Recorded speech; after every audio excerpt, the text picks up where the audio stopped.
Hey everybody, this is Mike Belsito, and I'm the co-founder of Product Collective, and we're back for another industry interview. So thank you very much for joining. I hit the broadcast button about a minute before 1 to let people sort of filter in here, but I figured I have sort of housekeeping to go over first, couple minutes of that, and so we could do that, get that out of the way before we get to the meat of why we're all here. So I wanted to first welcome you. If this is your first industry interview, thank you so much for taking part in this. Industry interviews are a part of what we do at Product Collective. So Product Collective, for those that aren't familiar, maybe you just saw the webinar link and registered and thought, hey, I'll turn up. This is awesome. This looks like it'll be an awesome conversation. Product Collective is a community for product people. So we got started back in 2015. And by community, I mean, we do a whole lot of things for product people to sort of help educate product people. When people ask us why we do what we do, we say, hey, it's to answer the question that we were asking ourselves way back when, am I doing this right? So everything we do, we're trying to help product people, whether it be these industry interviews where we do 2 of these every month, usually on the first and third Wednesday of every month. We also do a newsletter every single week. We have about 20,000 people that receive that newsletter, and every week it's a different topic. So, 1 week might be on product marketing. The next week it might be on finding product market fit. There's all different topics that are relevant to us as product people, right? So every week we focus on something different. So there's that. And then we also have a Slack community that's very active. There's about, I think at this point, 7,000 people in the Slack community. So every day, trading ideas, best practices. So if you want to access all of that, those things are all free. You just go to productcollective.com. You could register, and then you'll start getting invitations for these video chats. You'll start getting the newsletter. And if you wanted to meet us in person, we get together in person twice every year. Once in Cleveland, Ohio in the fall for Industry, the product conference. That's sort of the one in Cleveland is sort of our flagship conference. We'll have this year probably we're getting close to 1,500 people that we'll have. Last year, they came from 37 states and 10 countries. I should say this will be our 6th edition. But in March, in 2 months from now, we will be in Dublin, Ireland for the European edition of Industry. So I'm really excited for that. This is the 3rd time we'll be back in Dublin for Industry Europe. And you could learn more about those conferences at industryconference.com. And when I follow up in an email, I'll send you a little bit more information about that. So that's what we do at Product Collective. If this is your first industry interview, just a couple things about these. We do these with product leaders from all over the world. We love having these conversations. You'll notice at the bottom of the screen, there's a chat, and then there's also a Q&A. Some of you are already joining the chat, and that's great. You're doing exactly what I was about to ask you, which is, let us know where you're from, maybe what product you're working on. It's fun to see people from all over, just looking at the chat here with people from Central Wisconsin, Minneapolis, Minnesota, Fargo, North Dakota, Sioux Falls, South Dakota. So we have North and South Dakota here, Orange County, people coming from all over. So thank you for joining us. I'm in Cleveland, Ohio, as I usually am, and the sun's out today. So it might be a little chilly, but at least the sun is out. But my guest is actually from the DC area, nearby the DC area. And that's Scott from 3 Pillar. Scott, thank you so much for joining. Thank you for having me. I'm excited to be here. I'm excited for having you. And I know I've been familiar with the team at 3 Pillar for quite some time. We've had folks from 3 Pillar at the conference at Industry actually, involved. We have these talk shop sort of interview sessions. I know 3 Pillar was involved with that a while back, and have had, you and other folks involved with these industry interviews as well. And so anyway, I'm excited. I know there is a book that recently came out, which y'all were involved with. And maybe you could let us know about that. And then I definitely have questions for you. Actually, I do want to let everybody know, if you have questions for our guest, there's a Q&A section too. Feel free at any time, put questions in that Q&A section. I'll be looking at that throughout, especially towards the end of our conversation. I'll be pulling a lot of questions from there. So if you have questions for the guests, use the Q&A section. But yeah, maybe you could just let us know a little bit more about the product mindset, and that'll be a good segue into our conversation here. Absolutely. So as you mentioned, we actually released the book on this, but this has been really a cultural component of three pillar since its roots. And if you read the book, you'll hear David telling the origin story of three pillar very much through the product mindset. The product, what is the product mindset? In a nutshell, and I definitely recommend checking out the book because it provides a lot more layers and texture. It is a mindset. And so I think much like Agile, for those of us who have become avid Agilists, it's as much a set of value system and a set of principles that guide us through how to build together well, how to collaborate. Product mindset is what I feel was missing from my career. I was a product manager, then I was leading product teams, and now I'm leading engineering, product, UX, DevOps, all the crafts that build products here at Three Pillar. And my younger self really would have benefited from the product mindset in that the product mindset really is an approach that teams can take to what it is that they're building together and why. So it starts with a really deep focus on the business outcomes that the team is aiming to accomplish, which does two things for teams and makes them more cohesive and more high performing, which is Agile doesn't tell us very much about how to prioritize. We've all had to, those of us who've been sat in that seat know that there's as much art and instinct as science to, what should be the next thing out at the top of the backlog. Sometimes we're, trying to assuage angry stakeholders. Sometimes we're working on actually the most important business thing. Sometimes we're trying to clear a dependency, right? And there's not a clear, Agile doesn't have a lot to say. It just says work on the next most important thing, right? So I feel the product mindset, one of the things that I've seen it do for our teams at Three Pillar repeatably and help them become high performing is it aligns all the teams are ultimately multidisciplinary. You've got QA people, you've got front end, you've got back end, you've got maybe an architect, you've got QA. Each of those individuals in their practice and their view on the product means that they have a different set of things they think should be at the top of the backlog. The product mindset says, I see all that, and yet the business outcome we're trying to do is this. So how do we marry the two, which provides a level of clarity and cohesion in the prioritization. And I just can't under or overstate, I think, how important that is to producing high performing teams. Because at the end of the day, how we integrate our functions and as humans is really where the high performance comes from, and our level of commitment to one another, the level of integration of those teams it sets the stage to build great products together. And so that's in a nutshell, that's what the product mindset is. The book goes on to talk about ways in which product is different from other types of technology work, that really sort of sets the stage for why a product mindset is particularly important for this type of work. When you're trying to unlock revenue and growth and so forth, you're on a journey of discovery. It's not, I have a business process, and if I automate it, I expect a 10% gain in efficiency. So I'm going to do a 10-person team because I know the ROI and my payback period is. Products aren't like that, right? Products are journeys. We're trying to unlock what delights the user, what delights the payer, which is not, in B2B markets in particular, they aren't the same thing. What delights our channel partners, right? So it's a complex landscape that you're entering there.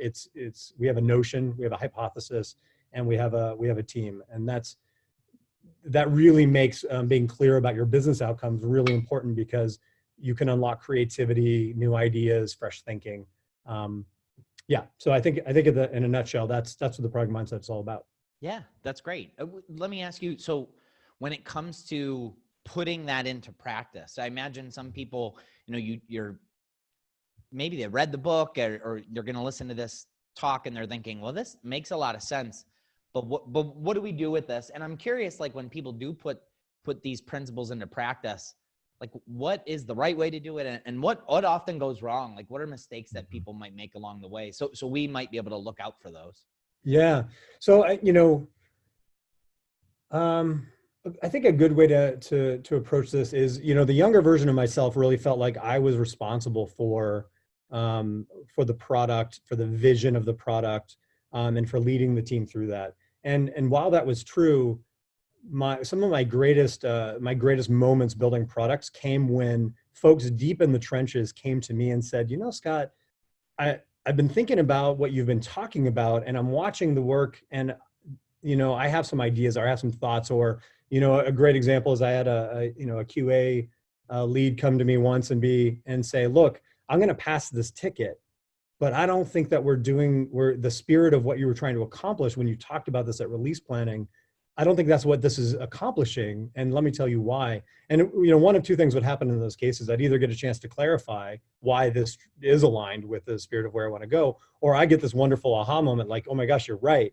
The letter of the user story got met, but the spirit of the objective got lost. And and then I can restore that. And so, just really engage craftspeople.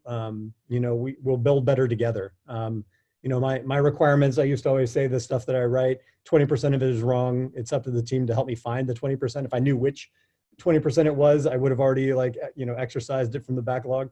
But the teams, high performing teams that are applying their crafts can make products better. And I think as product owners and product managers, with all the accountability and the tensions that we're managing from the business side, we can feel like we need to be clear with the team and tell the team what to do, when really what we should be doing is sharing context and bringing them into the problem that we're trying to solve, so that we can bring the best out of them as well. At the end of the day, we have to disagree and commit. That's part of sprint planning. That's part of the roadmap process, right? But I do think that in the end, you get better outcomes when you can set the table and say, this is what we're trying to do. These are our resources and constraints. Now we get to fill in the middle. Here's my hypothesis. Come join me, make that better. Whether it's UX, which is going to help me figure out customer delight. What is important to our customers? Which buttons on the screen are particularly sensitive to them? Like, where you need that "Are you sure?" moment. Those are many insights that are really important to executing authentically on a vision. While as a product person, you should be focused on the commercial go-to-market.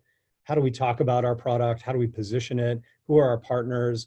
What are those features that sell really well to the buyer? They may not matter as much to the user. And how do you navigate that? And how do you find as many opportunities for twofers where you can satisfy both parties with one set of development?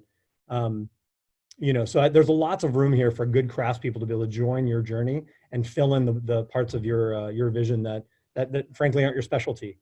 I think that's the mistake that I made as a young product owner, feeling like that was all up to me. I needed to be brilliant. I needed to be able to do the database design, and I needed to be able to do all these things better than everybody on my team.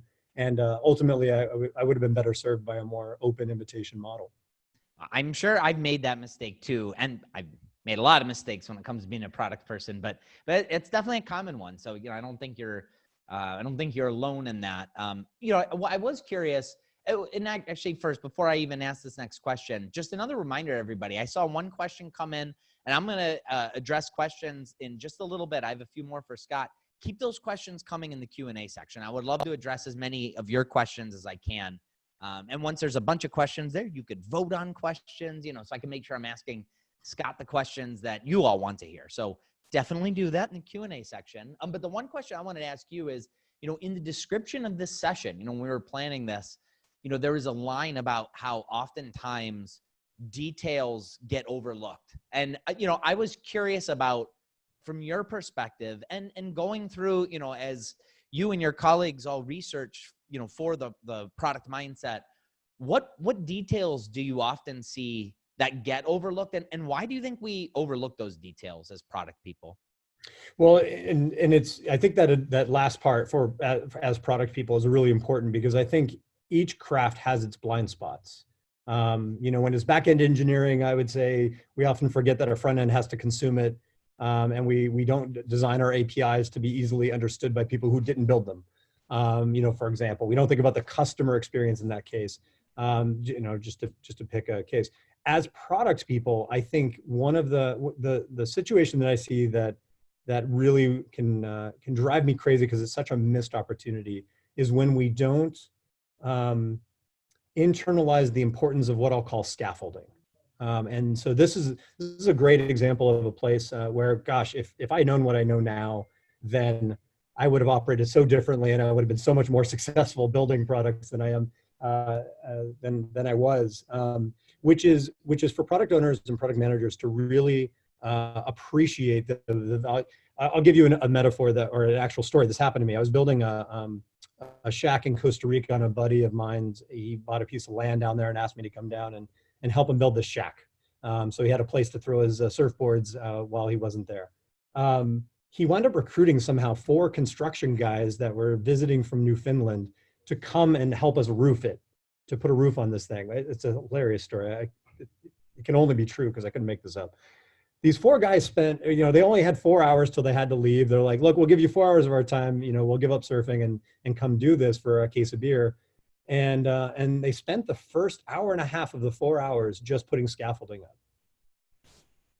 And it was so insightful to me. I was like, wow, like the scaffolding allowed them then to crank. I mean, the way that they worked after that, the way they laid roof, they roofed half the house in the remaining 2.5 hours.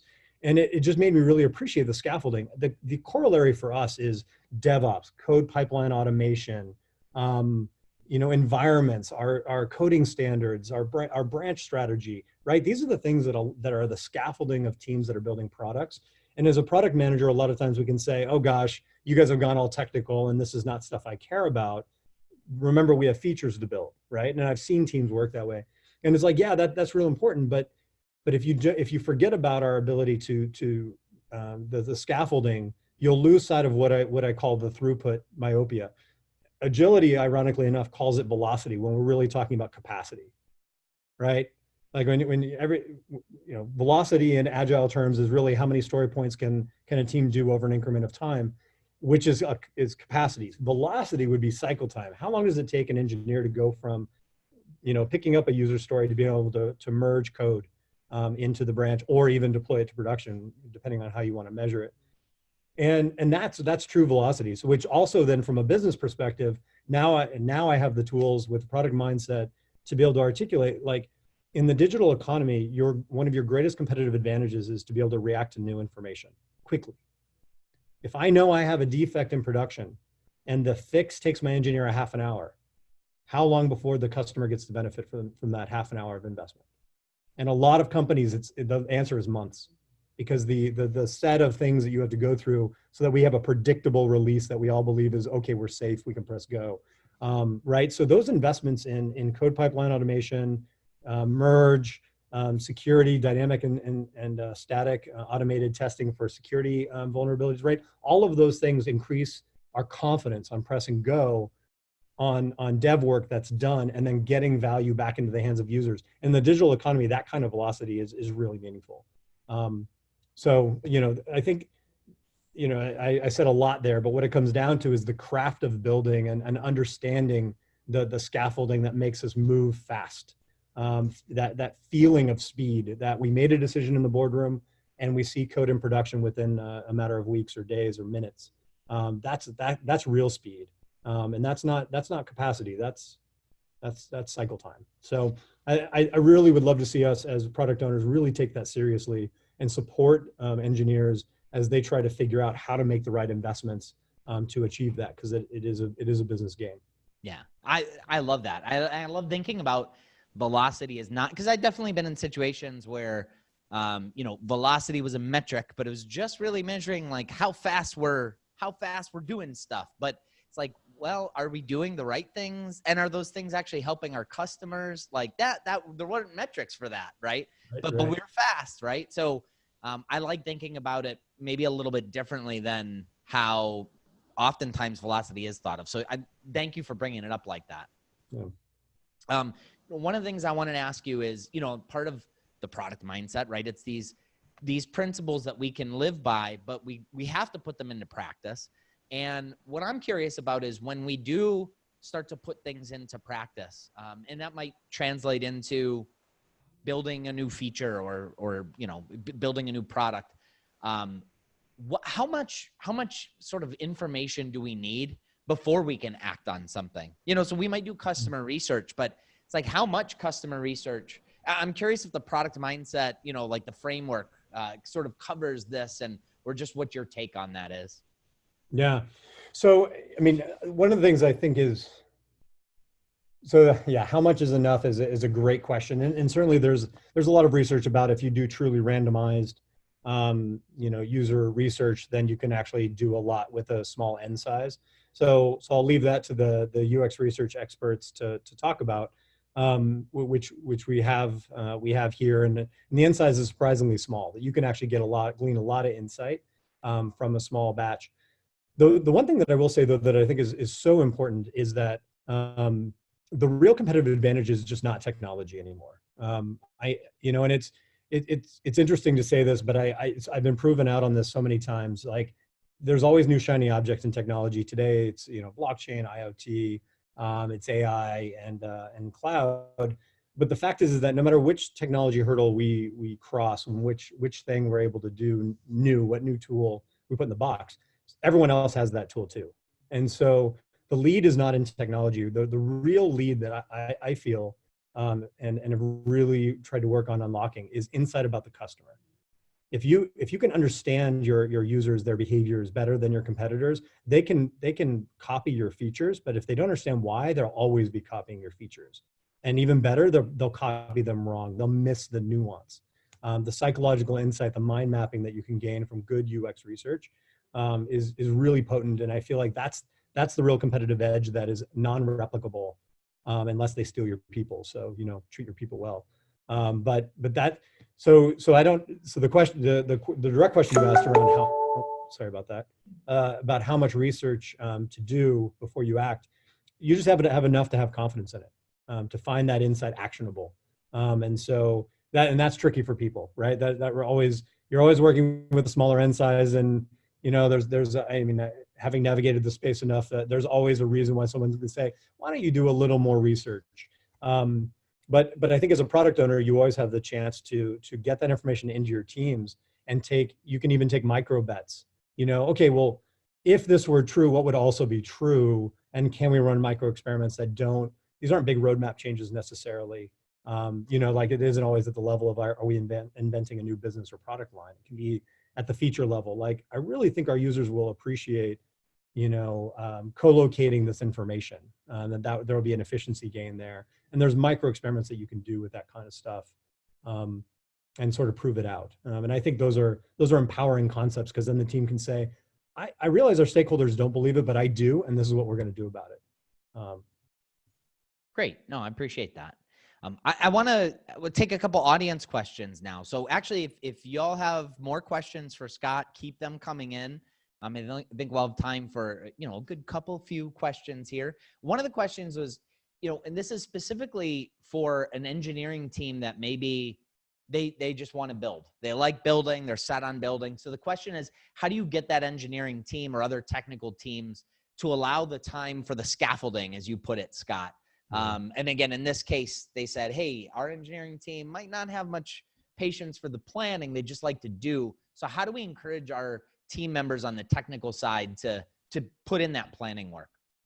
So it's interesting. I actually think those should be two different things, because there's the planning work, which is, sort of talking about what are the right things to build. And there's a scaffolding work, which is what's the right way to build, right? And typically the question the kind of a remix of this question would be, well, isn't building scaffolding just like investing in the engineer lifestyle? It makes it easier for them. It's we're going to let engineers clean their desk kind of concept. And the fact is no. Like, actually, much like construction, you can't build impressive buildings without some scaffolding, and so you do need it. But getting engineering or engineers to be interested in the work to be done, and to really inform and engage the messy middle, right? Like, here's business outcome and here's constraints. What do we want to do about it? And to invite them to that party.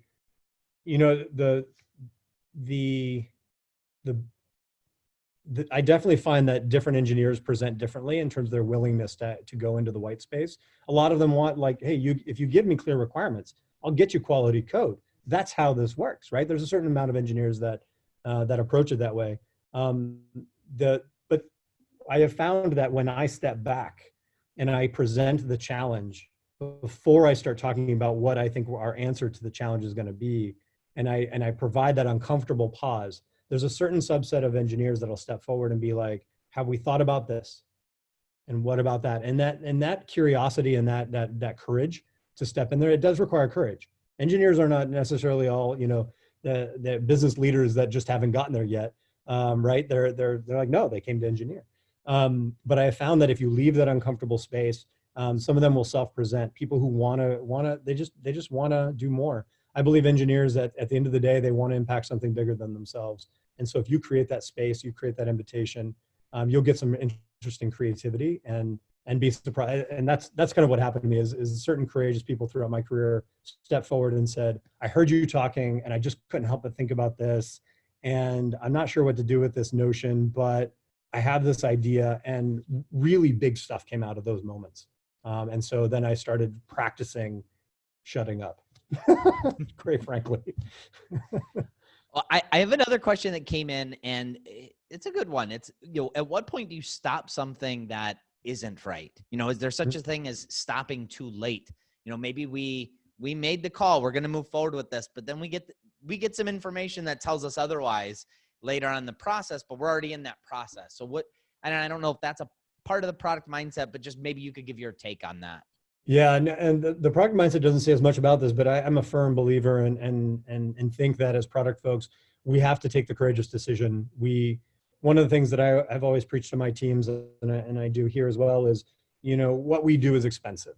We have to, the more we show the business that we take the level of investment they're making in us in order to make that investment in the product, right? We're a proxy. The more seriously we take that, more we represent that we take that very seriously, the more we earn their trust.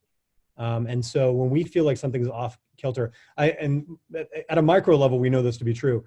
A user story can be the ROI could be totally compelling at a user story size of 1 point.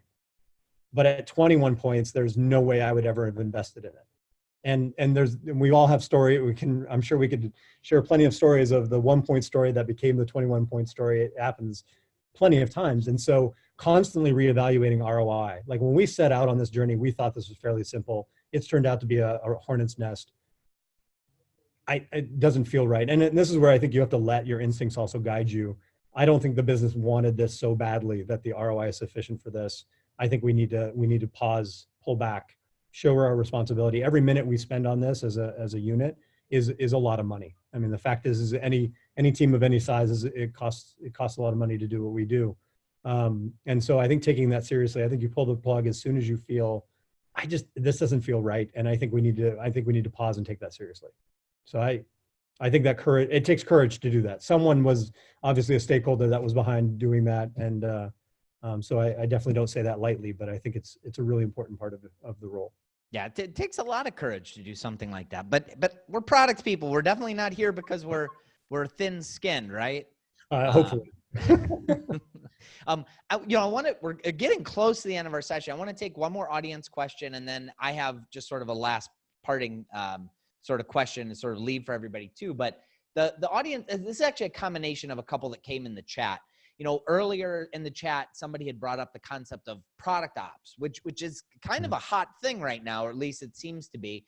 And then somebody also asked about DevOps and what it means to you in the product mindset. So I'm curious about things like DevOps, product ops. How do you see that sort of fitting in when it comes to the product mindset?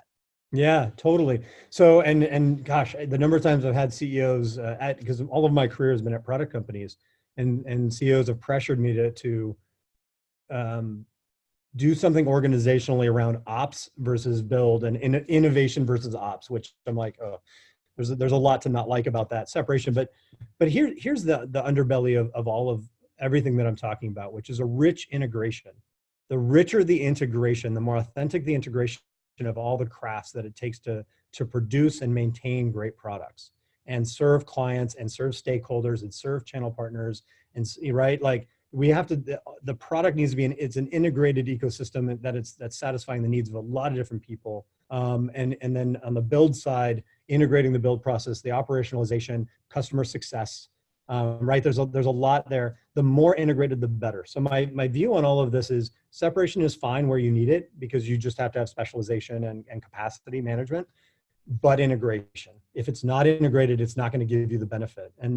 And the DevOps, obviously the root of DevOps was dev teams should own the operational impacts of their products. We should reintegrate that back into teams. That was the original notion of DevOps. Now DevOps is a proxy for code pipeline automation and tooling, which is interesting that little sleight of hand happens somewhere in there. But as long as it leads to integration, fully integrating and getting your teams humming, your stakeholders working together, we're all share we should share the same objectives. If we don't, that's really the place I think to focus organizationally. But so I don't have any specific org structure that I think works. I think at the end of the day, you have to figure that out based on where you're experiencing the challenges. I've worked in a lot of different contexts and a lot of different types of products where we have to stretch and bend and where things start to fall apart or different. So you figure that out. But the thing that I've always been really, really hawkish about is integration. If you get integrated structures, you'll get great results at scale. And that would be the meta piece that I wouldn't lose sight of. No, I appreciate that. Well, we're already at the end of our time here. 30 minutes went by pretty quick. Maybe as a sort of a final takeaway, if you could share just like, what is that one thing you hope everybody could take out of this session? And knowing there are actually a few questions that I didn't have time to address, if you could also just let people know, maybe where to keep tabs on you, your work, the product mindset, all of that. Yeah, so I do think the product mindset is a really important tool. It can be used in a variety of teams. Again, I think you'll start to see that integration concept. So I definitely recommend checking out the book. We just launched that it was in the autumn this year, fall this year. So that's out there now. You can benefit from it. It's a quick read. And then we do a lot of work, 3Pillar Global. We do put a lot out on LinkedIn if you're interested in following us. And so that's a good place to keep tabs on what's going on with us. So. Awesome. Well, Scott, I really appreciate you making time for this. So thanks a lot for joining us. Thank you. I appreciate you having me. This is a fun topic. Absolutely. And thank you all for being a part of this too. I appreciate you making time out of your day for this.